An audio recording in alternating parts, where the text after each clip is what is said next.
What's up everybody, this is Danny, and this is the video that you've been waiting for. If you're on the market for a phone right now, these are the two hottest Android phones available, the LG G6 and the Samsung Galaxy S8.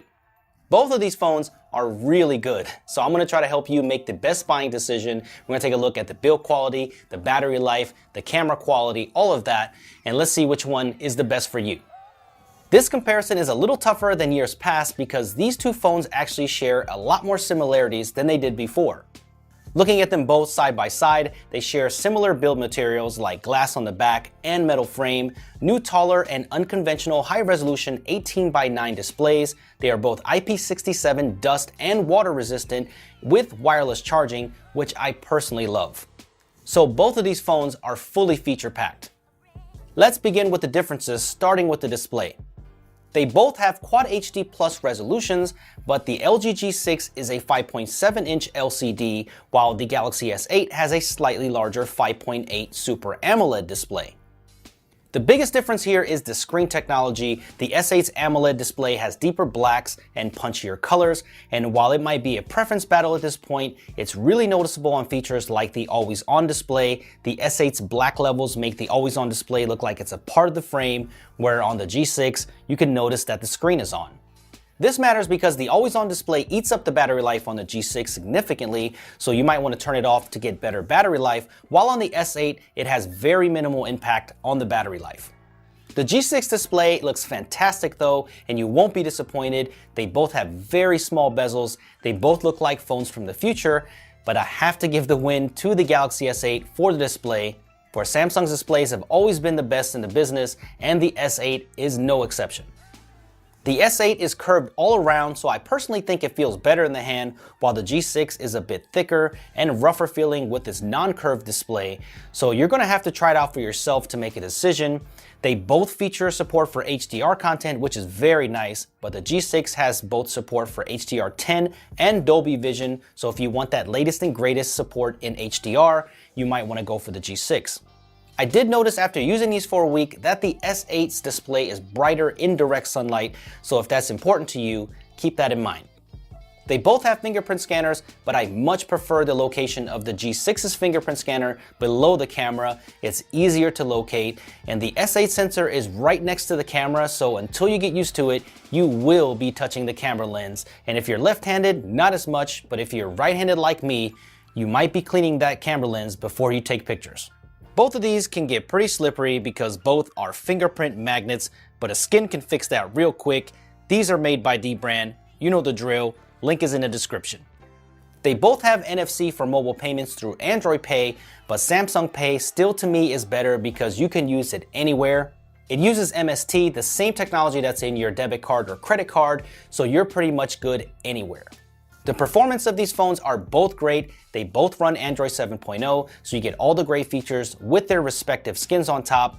Now you will have to pick which skin interface that you like best, but if you're like me, then you're probably going to want to pick a theme or stick another launcher on it, and that's the beauty of Android. I actually prefer Samsung software this time with the Material Dark theme on it, but I don't think LG software is a deal breaker by any means if you use another launcher. I am not the biggest fan of LG software skin and how it looks. Both phones have tons of software features like blue light filters for nighttime, perfect multitasking for this new aspect ratio, but I think the G6 does a better job with taking advantage of that extra screen real estate with little things like the camera app where you can see your gallery right there, easy to review, and you can just start snapping again, but Samsung also has some neat tricks for multitasking. The S8 does take things to the next level though with the built-in iris scanner. You may not use this if you're not a fan of it, but it scans your eyes to give you a hands-free way of securing your phone and unlocking. It works really well, and it is for sure a way around that terrible fingerprint scanner location. The S8 does have the faster and newer Qualcomm Snapdragon 835 processor versus the LG's older Snapdragon 821 chipset. They both have 4GB of RAM, but the S8 has double the onboard storage at 64GB versus the G6's 32GB of onboard storage depending on the country you live in, but they both have micro SD cards for cheap and easy expansion. To be honest, there's not a whole lot of real-world performance gains that I'm seeing on the S8 versus the G6, but if you want the latest and greatest, you will be pulled towards the S8. Yep, the benchmarks are faster. Things might be a little snappier on the S8, but in my usage, I don't notice much of a difference, so keep that in mind. The S8 does have the more efficient CPU and better GPU, so that will be better for gaming and overall performance down the line. They both have 3.5mm headphone jacks, so that's a great thing. They both just have a single speaker on the bottom, and that's a major disappointment for me. I really hate how easy it is to cover up both of these speakers with just a finger. But if I had to go with the actual sound quality, the LG G6's speaker sounds much fuller and better, while I think that the S8 speaker gets pretty loud, but it's pretty tinny. Depending on where you live, you do have the choice of the quad DAC on the LG G6, which will give you incredible audio output and drive higher impedance headphones. So if you have that option, then maybe I would go for that, but you will lose wireless charging.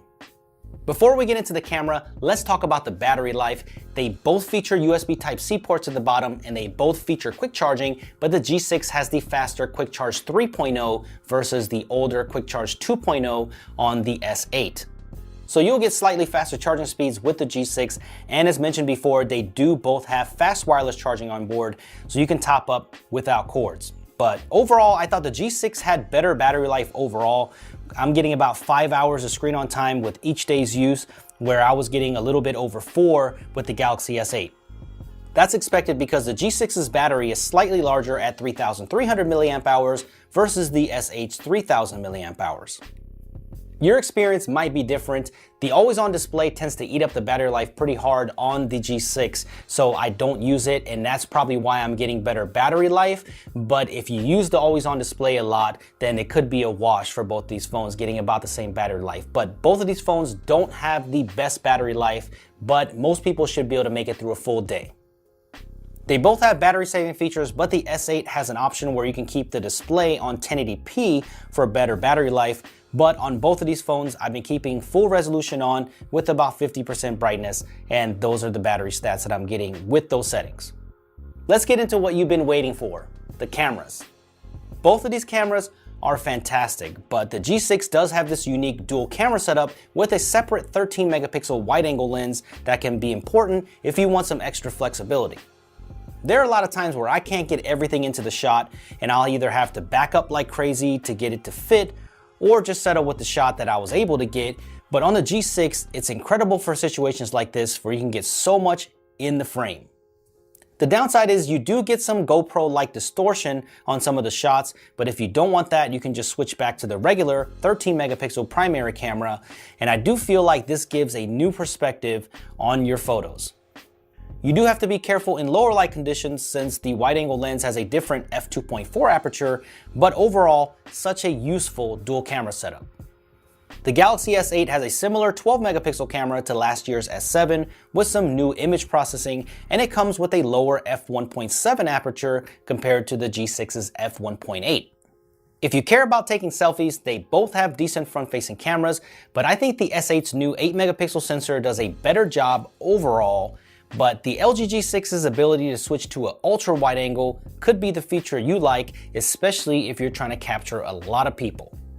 After taking a ton of pictures and reviewing them, there's one thing that you're going to notice right away is that the LG G6 tends to over sharpen a lot in post-processing. This might be okay if you like this look, but the S8 has a much more natural look to it where the colors and the overall image is smoother. When you crop in, you can really start to see the over sharpening, and I personally don't like this look, but once again, this is personal preference.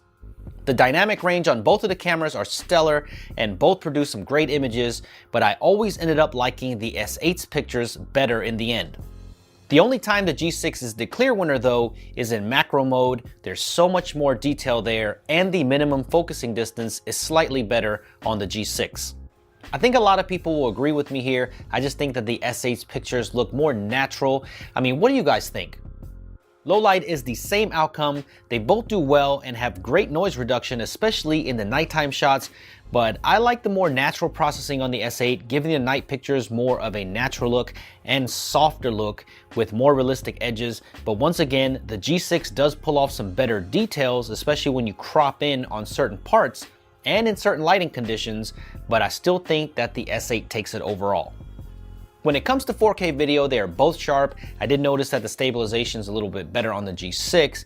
These are handheld shots right next to each other, but where the G6 wins is on the software side of things.